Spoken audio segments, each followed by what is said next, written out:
अपनी पिस्टल से गोलियां चला रहा था। सामने एक सुनील कुमार नाम के एक व्यक्ति होते हैं, मास्टर जी होते हैं, उनको गोली लगती हैं 3। सामने उनकी पत्नी भी खड़ी हुई थी, पत्नी को वो 2 गोली मारता है। इसी बीच में एक 1.5 साल की एक बच्ची पास में खड़ी थी, घर के आंगन का ये वाकया है। उस लड़की को भी गोली लगती है, लेकिन इसी बीच में जो उनकी बड़ी बेटी होती है, जिसकी उम्र लगभग 6 या 7 साल के आसपास रही होगी, उस लड़की ने अपनी जान बचाने की कोशिश की और वो यहाँ से भागती है। अभी सीढ़ियों के पास पहुंची ही थी कि एक गोली उसको भी मार दी जाती है और वो मर जाती है। एक के बाद एक लगभग 9 गोलियां चलाई जाती हैं। इसी बीच में जब देख लेता है, इत्मीनान कर लेता है कि सब के सब मर चुके हैं, तब वो एक और गोली चलाता है और जैसे अपनी जान लेने की कोशिश करता है तो वो गोली मिस हो जाती है। हालांकि उसने दूसरी गोली चलाने की कोशिश की, लेकिन उसके अंदर इतनी हिम्मत नहीं बची थी कि वो एक गोली और चला पाता। इसके बाद ये घटना सोशल मीडिया पर बहुत तेजी के साथ वायरल होने लगती है। अब हर कोई ये जानना चाहता था कि आखिरकार चंदन वर्मा ने उस शिक्षक के परिवार की हत्या क्यों कर दी। क्या कसूर था उन छोटी छोटी बच्चियों का कि उन्होंने उनको भी मार डाला। और हर कोई इन सवालों के जवाब जानने की तलाश में जुट जाता है। अब पक्ष हो या विपक्ष, सोशल मीडिया हो या अखबार या टेलीविज़न, हर जगह जहां देखो चंदन वर्मा का नाम लोग ले रहे थे। चंदन वर्मा को ढूंढने के लिए हर तरह से कोशिश की जा रही थी। आखिरकार एसटीएफ को मिल जाता है, लेकिन एसटीएफ को मिलने के बाद उस पिस्टल को ढूंढा जा रहा था जिस पिस्टल से शिक्षक के परिवार का कत्ल किया गया था, यानी कि गोलियां चलाई गई थी।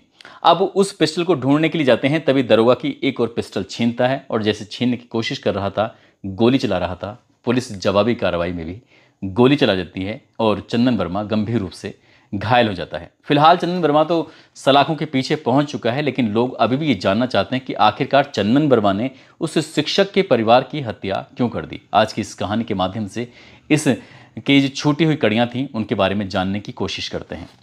आदाब, नमस्कार, सत श्री अकाल। मैं उस्मान सैफी। आज की जो सच्ची घटना मैं आपको सुनाने जा रहा हूँ, ये सच्ची घटना शुरू होती है अंबेडकर नगर के टांडा से।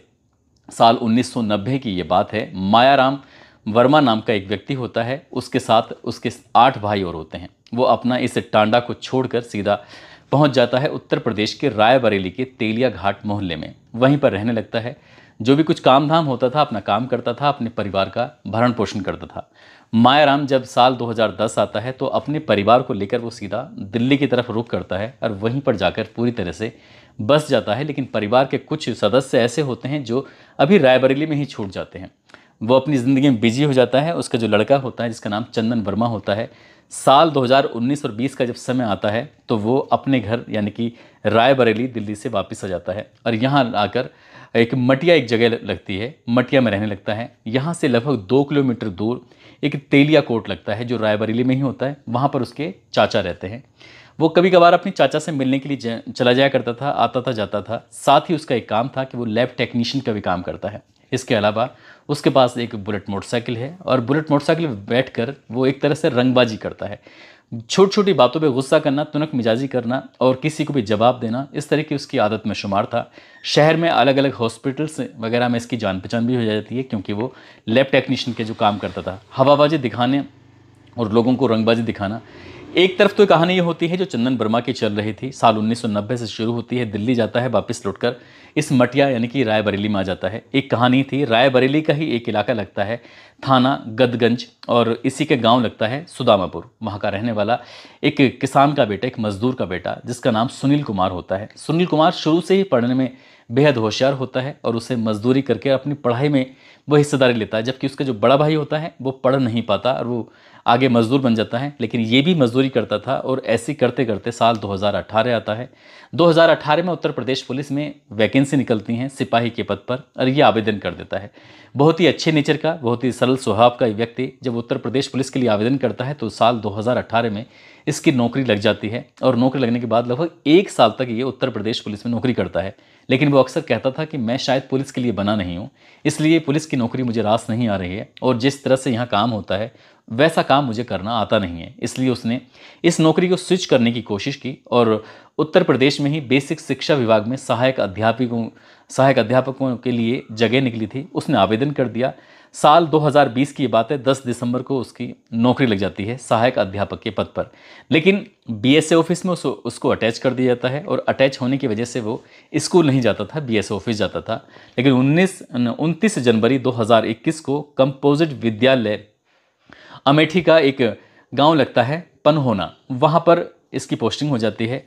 अब ये अपने गांव को छोड़कर अलग शहर में रहने लगता है। और इसने इस शहर में रह के अलग अलग जगहों से, क्योंकि उसकी एक बेटी भी पैदा हो जाती है, एक बेटा, एक दो बेटियां पैदा हो जाती हैं। उन दोनों बेटियों की अच्छी एजुकेशन के लिए, क्योंकि जिस असुविधाओं से वो गुजरा है, उसकी बेटियां वैसी असुविधा ना देखें बल्कि सुविधाएं देखें और अच्छे से अच्छे वो एजुकेशन हासिल कर सकें, ऐसे ही उस शिक्षक की कोशिश थी। शिक्षक ने शहर में आकर किराए पर मकान लिया और मकान लेने के बाद इस तरह से वो आना जाना स्कूल का चलता रहता था। लेकिन एक दिन मकान बदलते बदलते किराए के वो मटिया में रहने लगता है। मटिया में जहाँ क्या चंदन वर्मा रहता था, उसी इलाके में कुछ थोड़ा सा फासला होता है, पड़ोसी लड़का होता है।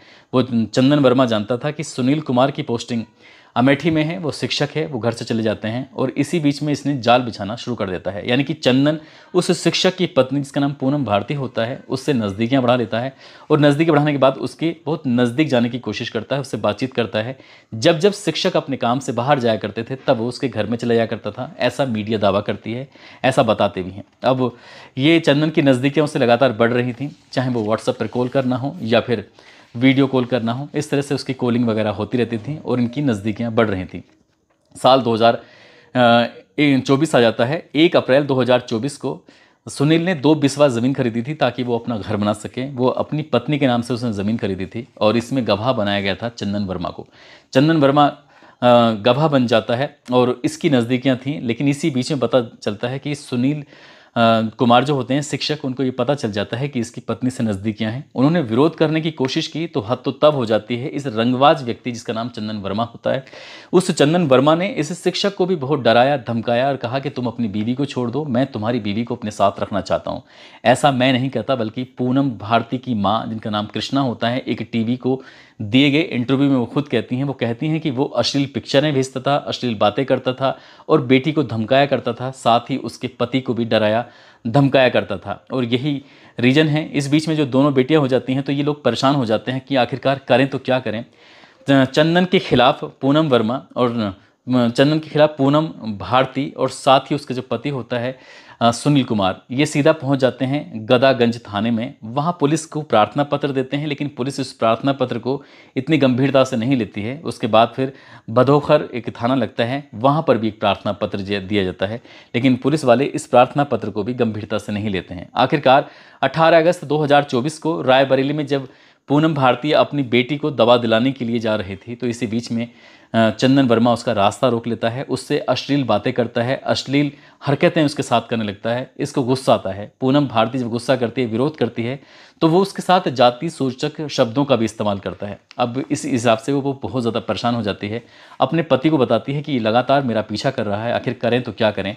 तब ये दोनों पति पत्नी जाते हैं रायबरेली की कोतवाली थाने में। वहाँ जाकर चंदन वर्मा के खिलाफ एफआईआर दर्ज कराते हैं और एफआईआर में छेड़छाड़, धमकाना, रास्ता रोकना, मारपीट करना और SC/ST एक्ट की धाराओं में मुकदमा दर्ज हो जाता है। पुलिस इस मामले को गंभीरता से भी लेती है, लेकिन उतना गंभीरता से नहीं लेती जितना क्या पुलिस को मामला को गंभीरता से लेना चाहिए था। बताया जाता है कि वो जेल में ज़्यादा दिन टिक नहीं पाता, या तो उसे ज़मानत वहीं अंदर से थाने से हो जाती है या फिर जेल जाता है तो 3 दिन के बाद उसको ज़मानत हो जाती है। लेकिन इस बात को वो अपने दिल पर इतना लगा लेता है कि वो कोशिश करता है कि अब जहाँ भी देखो वहाँ उसका पीछा करने की कोशिश करता है। इसी हिसाब से जब उसे शिक्षक सुनील कुमार को लगता है कि यहाँ पर उसके लिए रहना ठीक नहीं है, तो लगभग 3 महीने पहले ही उसने ये इलाका जो मटिया का था उसे छोड़कर चला जाता है और अमेठी में ही एक शिवरतनगंज थाना लगता है, उसी से 5 किलोमीटर दूर एक कस्बा लगता है अहरोवा भवानी। वहाँ एक चौराहे के पास में एक सत्यव्रत अवस्थी उर्फ मुन्ना के मकान में किराए पर रहने लगते हैं। और चंदन वर्मा जब से एफआईआर हुई थी तब से बौखलाया रहता है और उसने 12 सितंबर 2024 को अपने व्हाट्सएप के स्टेटस पर लिखा था कि 5 लोग मरेंगे, जल्द दिखाता हूँ। इस तरह का स्टेटस लिखा। यहाँ पर ये खतरा भी महसूस करती थी पूनम और उसका पति भी, लेकिन जो चंदन वर्मा होता है वो इसी तरह की फिराक में था कि कब उसको मौका मिलेगा। और 3 अक्टूबर 2024 की शाम 6:50 के आसपास का ये वाक़या है। अमेठी ज़िले का थाना लगता है शिवरतनगंज और वहाँ का इलाका है अहरोवा भवानी चौराया। वहाँ पर जो एक मकान होता है जिसका नाम सत्यव्रत अवस्थी होता है, जिस मकान में किराए पर रहते हैं सुनील कुमार, उस मकान का दरवाज़ा